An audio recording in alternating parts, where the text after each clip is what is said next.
டேக்கே டேக்கே என்ற சத்தத்துடன் இரவு நேரங்களில் தண்டவாளத்தில் தனியாக நடந்து செல்பவர்களை பின்தொடரும் ஆவி அவர்களிடம் வந்து, என்னுடைய கால்களை பார்த்தீர்களா என்று கேட்டு அவர்களது உடலை 2 துண்டாக வெட்டி எடுத்துச் செல்லும் ஒரு கொடூரமான நிகழ்வுகளை பற்றி தான் இந்த வீடியோவில் நாம் பார்க்க போகிறோம்.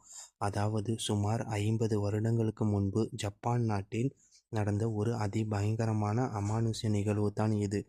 அதாவது சுமார் 50 வருடங்களுக்கு முன்பு வாழ்ந்த ஒரு பள்ளி மாணவி கதைதான் இது. இந்த மாணவி அமைதியான பெயர், யாரிடமும் பேசாமல் மிகவும் அமைதியாக இருப்பாள். அதனால் மற்ற மாணவர்கள் இவளை புல்லிங் பண்ண ஆரம்பிக்கிறார்கள். ஒரு நாள் ரயில்வே ஸ்டேஷனில் காத்திருக்கும் பொழுது இந்த புல்லிங் செய்யும் மாணவர்கள் ரயில் தண்டவாளத்தில் தள்ளிவிடுகிறார்கள். அப்பொழுது எதிர்பாராத விதமாக அந்த வழியாக வந்த ரயில் அவள் மீது ஏறி அவளது உடல் 2 துண்டுகளாக சிதைவடைந்து கொடூரமான முறையில் அவள் இறந்து போகிறாள். ஆனால் அங்கு கேமராக்கள் இல்லாததால் இதை விசாரித்த போலீசார்கள் இதை ஒரு விபத்து என்று கூறி இந்த கேஸை முடிக்கிறார்கள். ஆனால் அவளுடைய அகால மரணத்தால் கோபமடைந்த அவளுடைய ஆவி இரவு நேரங்களில் தனியாக தண்டவாளத்தில் செல்பவர்களது பின்தொடர்ந்து டேக்கோ டேக்கோ என்ற சத்தத்துடன் அவர்களை நோக்கி செல்லுமாம். அவ்வாறு சென்று அவர்களது முன்பு போய், என்னுடைய கால்களை பார்த்தீர்களா? என்னுடைய கால் இல்லாததால் எனக்கு ரொம்பவும் வலிக்கிறது. என்னுடைய காலை பார்த்தீர்களா என்று கேட்குமாம்.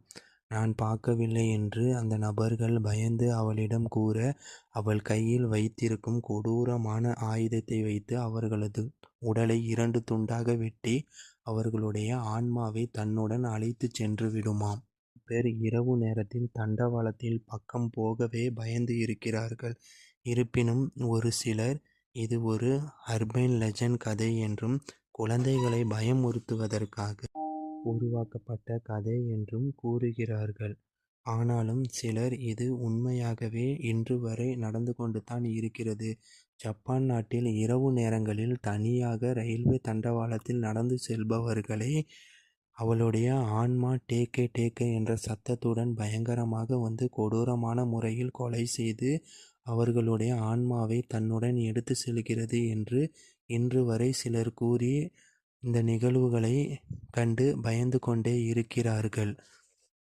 ஆனால் இதை கதை என்று சொன்னாலும் இன்று வரை இது போன்ற நிகழ்வுகள் தொடர்ந்து நடந்து கொண்டே இருக்கிறது என்று சிலர் கூறுகையில், அந்த ஜப்பான் நாட்டில் மிகவும் பயங்கரமான கதைகளில் ஒன்றாக இந்த கதை கருதப்படுகிறது. இன்று வரை இது போன்று நிறைய உயிர்கள் போயிருப்பதாகவும் சிலர் கூறுகிறார்கள்.